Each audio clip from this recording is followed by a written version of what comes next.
Declan Bogue, you know Rory Gallagher from Fermanagh since he's 11 years of age, after taking over Derry. What sort of manager are they after getting? What sort of character? They're getting someone who's obsessed with football. They're getting someone whose knowledge of the game goes beyond his own environment, that goes right across the province of Ulster and beyond. Like, for example, I remember before Coleraine played, I forget who they were playing, but they were playing the Ulster Club in Healy Park, and I had mentioned him that I was doing something on Rory Mooney. At this stage, Rory Mooney had just been part of the Derry panel for a matter of weeks, and he certainly wouldn't be particularly highlighted even within Derry. Like, he'd have been just a promising player coming through, and yet he was able to tell me all about Rory Mooney's style of football and how he plays and his abilities and that. So if you take that level of detail, and this was someone he was looking at in Derry while he was still Fermanagh manager, then the depth of his knowledge of players, how teams set up and so on is just, the depth of it is just unbelievable. I remember even just when he first came into Donegal, Kevin Cassie telling me like that they would play a league game in that first season of 2011, and instantly after the game, when they're sitting down to eat, they're talking about the next game, who they were playing and who the matchups might be, what way they liked it, what all ways that the players like to favour, what hand they bounce with, what foot they kick with. Just that's what Derry are going to get. They're going to get a man who will certainly add. He'll get them into incredible physical shape, as he has done with Fermanagh, through the help of, he got Nicholas Walsh in to help oversee Fermanagh's physical development, as well as the long-standing S&C coaches there. He's bringing Kieran Mina with him, a coach from Lochmacrory and Tyrone, who has been with a number of teams over the last few years, but he has been with Derry last year, and the players were known to be extremely fond of Mina. A matter of fact, club I was involved with got Kieran Mina in to take a session recently, and it was just purely shape and defence, and he spent an hour in shape and defence, and some of the defenders said after that session he made defending fun. He made actually defending the game really fun. Is that because they had to think their way through it and they liked that challenge? Yeah, and there was also a reward for the defenders if they did something. You know, he shaped the session whereby it would not just all be about he scored, he's a great fella, you let him score, what's wrong with you? It was all about different. It was he flipped it completely to what I've seen before. So anyway, the point is that the players are extremely fond of him, and if you look at Derry's defensive record, from Brian McIver left, you know, and he had Paddy Talley in with him, who's renowned as a defensive coach. Their defence has been awful for years. Now, is that because Derry weren't trying defensively, or they were trying to get a different system? Who knows? But I would say that the runs with Slot Neil through Ulster and on to All-Ireland series, like, you know, those All-Ireland series or even All-Ireland semis, was eaten into National League times to the point where, like, Derry were playing maybe 5-6 National League games without Christy McCaig, Carl McCaig, Paul McNeil, Brendan Rodgers, of course, sorry. So if you take it, those were 4 starters last year, I think, in this championship. 4 out of your back 6 missing for 6 of the, and people wonder about Derry's subsequent relegations. To me, it's been absolutely no mystery whatsoever. You're missing Paddy Casty and Christopher Bradley from the attack, like really good inter-county players. So all those boys gone. You know, Derry don't have as deep a panel as you might imagine, but that's what they're getting with him. Someone who is already in tune with Derry football before he even starts. And like, even before he retired from football, he was fairly into his coaching anyway. Went to St Bridget's in Dublin, went to St Gall's, in Antrim, won an All-Ireland there. Can you talk to me about his progression as a coach over the years? Well, I mean, it's a funny thing because, like, even when he was 14, 15, he was making his first strides onto the B-League team. Like, I mean, I can recall him playing a county game for Fermanagh, which I'd nearly swear he was 15, 16. Like, you know, 95, 96, that tail end or the start of the National League back then when it was played pre-Christmas.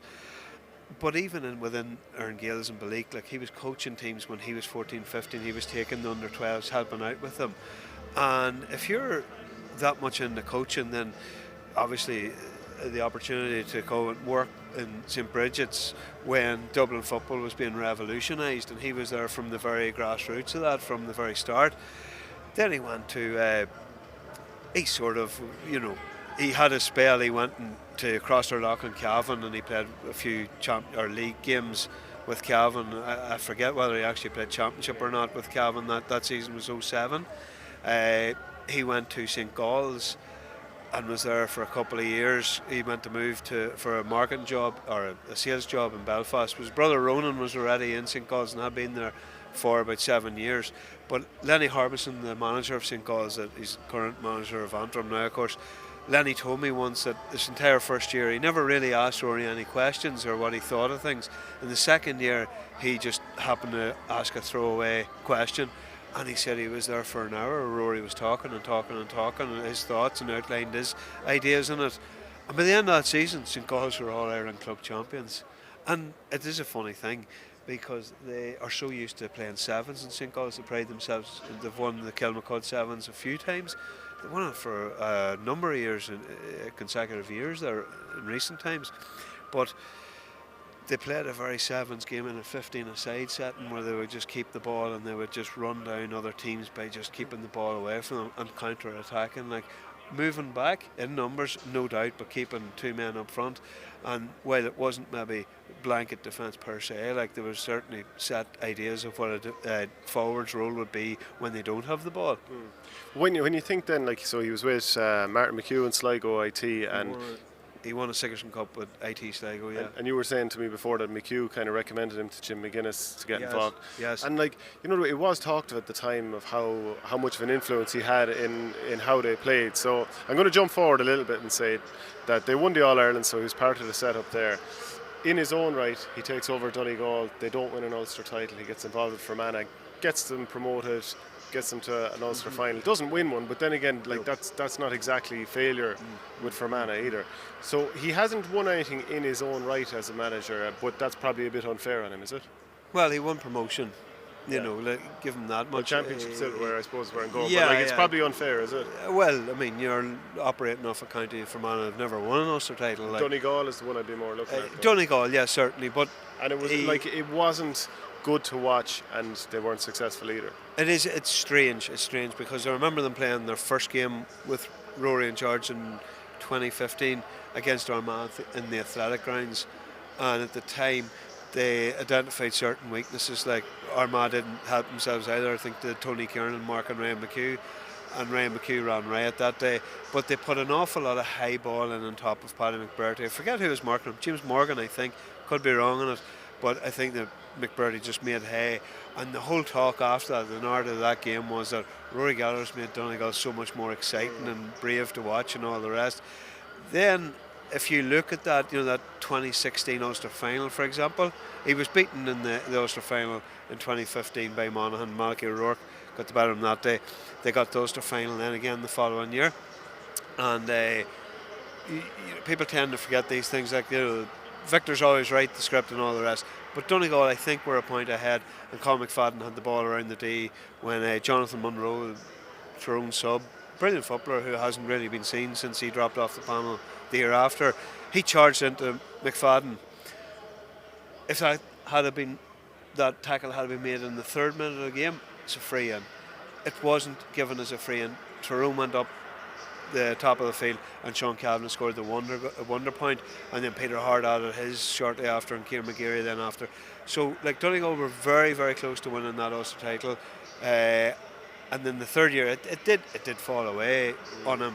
Hammered by Galway, something like 17 points. That's right. Yeah. But you know, a hammer was never that far away from Donegal either. You know, you think about, they were All-Ireland champions and they played Mayo here in 2013, and they got an awful going over. Like, you know, I mean, sometimes just games can get away on teams, and when they know the season's over and they're exhausted from their exertions, sometimes that happens.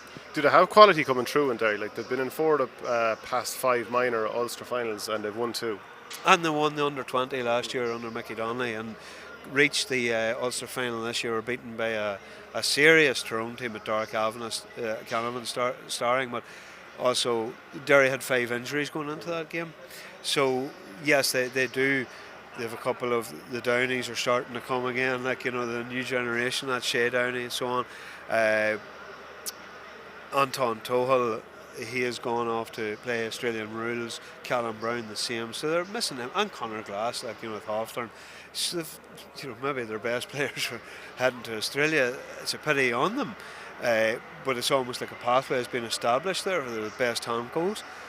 Apart from that, Ben McCarron from Steelstown, like very unheralded City club team. He's a player, and yet look at there's still the amount of players like the Carroll and Chrissy McKaigs, Brendan Rodgers. These men are not old men by any sense whatsoever. Like they have years left in them. Like they had a 100% record going through Division 4 this year, and but they didn't really hammer anyone. But like next year, if you look at Division 3, Cork, Derry, Down, Tipperary, it's not going to be easy to come up. Where should Derry be at really, and what can they realistically challenge for in the summer? You said Cork. Well, I'm just thinking in terms of like looking back at Fermanagh campaign last year. Cork, I was there for the league opener, and it was an astonishing game because Cork, I think, went like 4-0 in front. And Fermanagh took ages to score. Eventually they did, and they went ahead. And Cork, I think, went about 40-50 minutes of not scoring in that game until they got a goal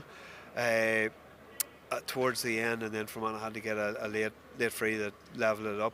So already he faced Cork in the first game, got a draw with them. They went down to Tipperary, and I think they were very unlucky not to get something more out of it. I think it was a draw too. Who else is in it? Down Down in a year down the road of Paddy Tally's coaching. He oversaw, I think it was something in the region of 17 players played championship football for the first time for Down this year, this summer gone by. And also too, like he had to start again with a new panel, Paddy. So they're going to be a bit of a threat because they were pretty good against Mayo the evening in the qualifiers. I saw them, like they were coming good. Keelan Mooney, he'll be another, different people coming back then into the team. So I look at it's going to be a difficult.